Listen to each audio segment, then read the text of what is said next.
তো মা বাবা ভাই বোন আত্মীয় স্বজন পাড়া প্রতিবেশী আর বন্ধু বান্ধব আপনারা সবাই কেমন আছেন? আশা করি ভালো আছেন। আমিও ভালো আছি। তো আমি এখন কথা বলবো যে মুভিটা নিয়ে। এই মুভিটার নাম হচ্ছে ইনসাফ। আর এই মুভিতে অভিনয় করেছে শরীফুল রাজ, তাসনিয়া ফারিন, মোশাররফ করিম, চঞ্চল চৌধুরী সহ মিশা সওদাগর। আহা, আমি খুব দ্রুত দ্রুত ভিডিও করতেছি যাতে আপনাদের এই ভিডিওটা রাইট টাইমটা শর্ট হয়, আপনারা দেখে খুব দ্রুত দ্রুত সমস্ত কিছু জানতে পারেন এই মুভিটা সম্পর্কে। ওকে, এই মুভিটা আমি আর কি রিভিউ করতেছি। এই মুভিটার নাম হচ্ছে ইনসাফ। আর এই মুভিটার যে গল্পটা হচ্ছে একজন ব্যক্তিকে ইনসাফ দেওয়া হবে। ওকে, সেই ব্যক্তি মনে করেন যে অন্যায় অত্যাচার করা হয়েছে বা তাকে মিথ্যা অপবাদ দেওয়া হয়েছে, তার সাথে অবিচার করা হয়েছে, তাকে সঠিক বিচার দেওয়া হবে।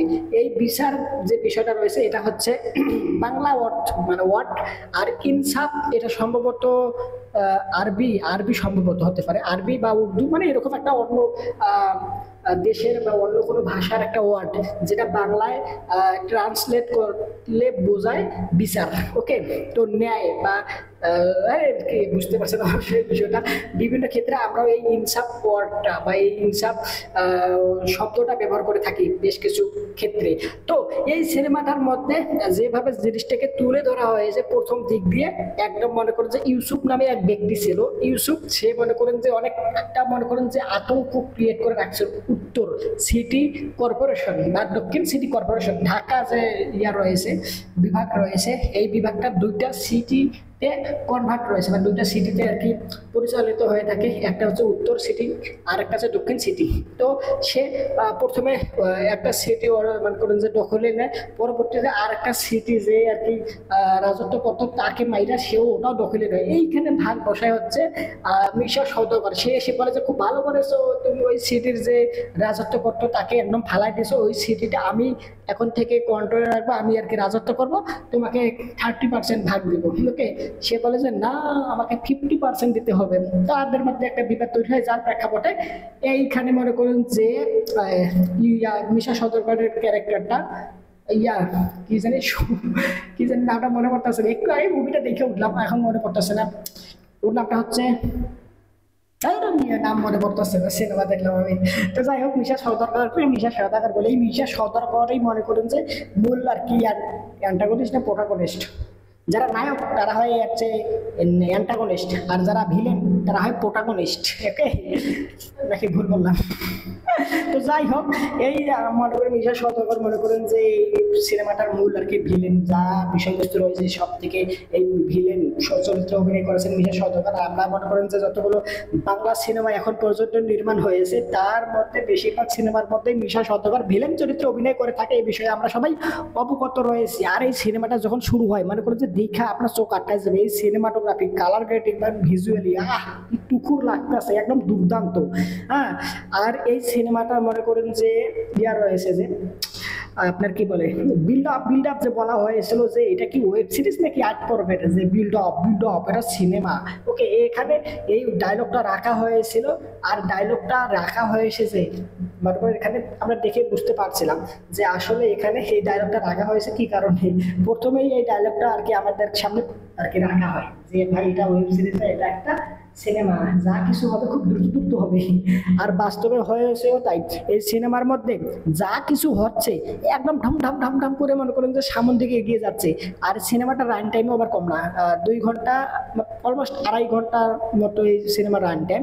তবে এখানে সিনেমার দেখে কোনো জায়গায় বোরিং ফিল হয়নি, কারণ সিনেমাটার মনে করেন যে প্রথম থেকে শুরু করে ফার্স্ট হাফে একটা টুইস্ট অ্যান্ড টার্নের মধ্যে রাখে, মানে একটা ঘোরের মধ্যে রাখে যে আসলে ইউসুফ যে এত অপকর্ম বা যে ক্রাইম এর সাথে জড়িত ছিল, সে হুট করে কি হুট করে যে হাওয়া হয়ে গেল, সে কি আমরা টেজার ট্রেলারে দেখছিলাম এমনটা বলা হয়েছিল, সে কি আসলেই আর কি পৃথিবী থেকে বিদায় নিয়েছে, মানে তার কি মৃত্যু হয়েছে নাকি সে গা ঢাকা দিয়েছে, মানে আসলে তার হয়েছে এটা কি।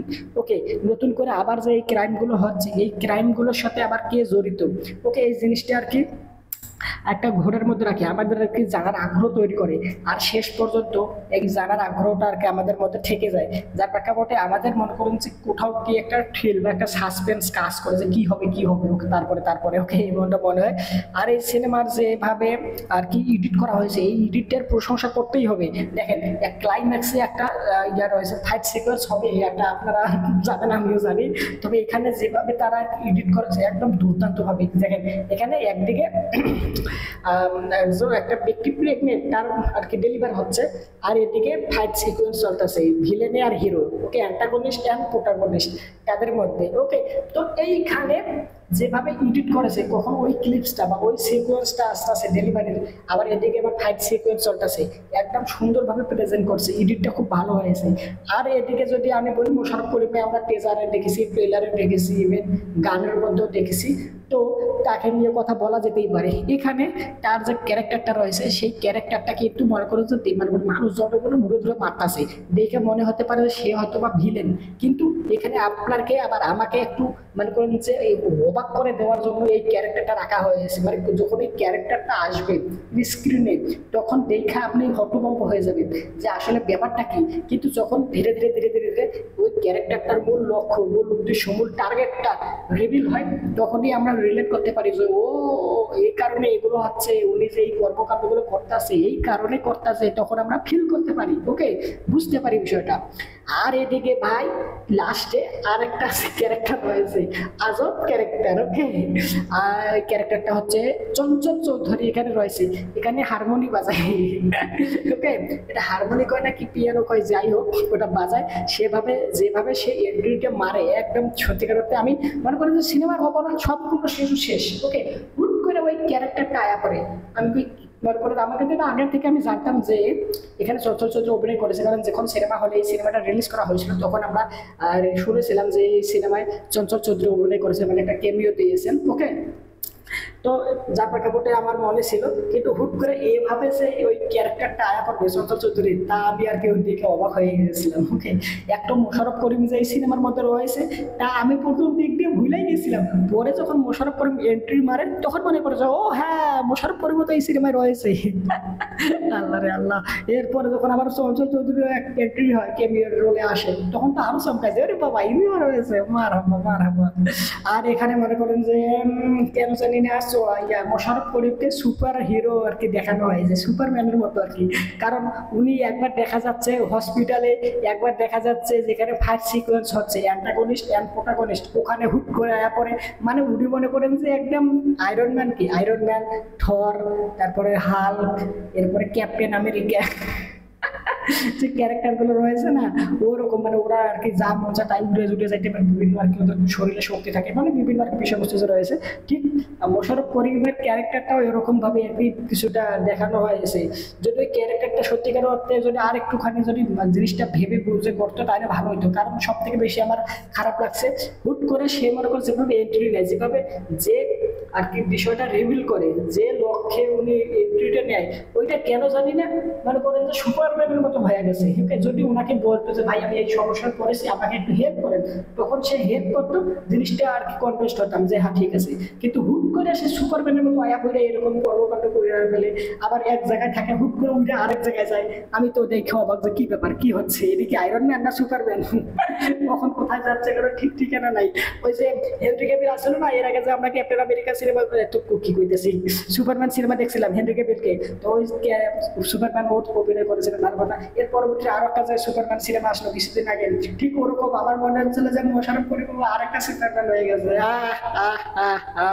আর কি এইভাবে হাসা ঠিক হবে না। সত্যিকার অর্থে সিনেমাটা আমার কাছে খুব ভালো লাগছে। সিনেমাটা দেখে আমি মনে করেন যে অনেকটা মস্তি পাইছি, মজা লাগছে, আমার খুব ভালো লাগছে সিনেমাটা দেখে। বাংলা সিনেমার ক্ষেত্রে আমরা শুধুমাত্র যেসব সিনেমা দেখে এসেছি সেসব সিনেমার থেকে কিছুটা সামন থেকে এগিয়ে যাচ্ছে আমাদের ইন্ডাস্ট্রি, এটা আমাদের জন্য অনেকটা ভালো, ওকে। আর এইভাবে সিনেমা আর কি এইভাবে আর কি তৈরি করুক, সিনেমা ইন্ডাস্ট্রিতে তৈরি হোক, যারা অভিনেতা রয়েছে ভালো অভিনয় করুক, যারা ডিরেক্টর রয়েছে ভালো সিনেমা নির্মাণ করুক, ওভারঅল সব দিক দিয়ে হোক। আর এখানে সব থেকে বেশি আমার কাছে বোরিং লাগছে যে বিষয়টা, ওকে, সেটা হচ্ছে এই সিনেমার মধ্যে যে আইটেম গান রয়েছে, এই আইটেম গানটা ভাই এতটা অখাদ্য, এতটা জঘন্য, এতটা বিস্তৃত, এতটা বিরক্তিকর, এতটা থার্ড ক্লাস টাইপ, এতটা ইডিয়েট টাইপ, এতটা বদমাস টাইপ, যে বলে বোঝানোর মতো। সত্যিকার অর্থে এই গানটা একদম খাজা হয়েছে, খাজা জঘন্য হয়েছে। ওই ঢামাকা লাগে রে ওই ঢামাকা, এখানে যে আর কি আইটেম গানটা যে গেয়েছে সে, আর ওই যে গেয়েছে সেই কিন্তু এই গানে অভিনয় করেছে, ওকে। ওনার নামটা হচ্ছে কি হলো, নামটা আবার হারাই ফেললাম, এইটা আমার খুব বড় সমস্যা বলতে গেলে, কারণ আমি হুট করে এই সব নাম টাম ভুলালাই, ওকে। ওনার গান ইয়ের মধ্যে দেখেছিলাম, ঢাকি সিনেমা একটা গান ছিল, হ্যাঁ, ওই সিনেমার যে একটা গান রয়েছে ওই গানটা শুনতে সত্যিকার অর্থে আমার খুব ভালো লাগছে, ওই গানটা আমি সত্যি প্রশংসা করেছি।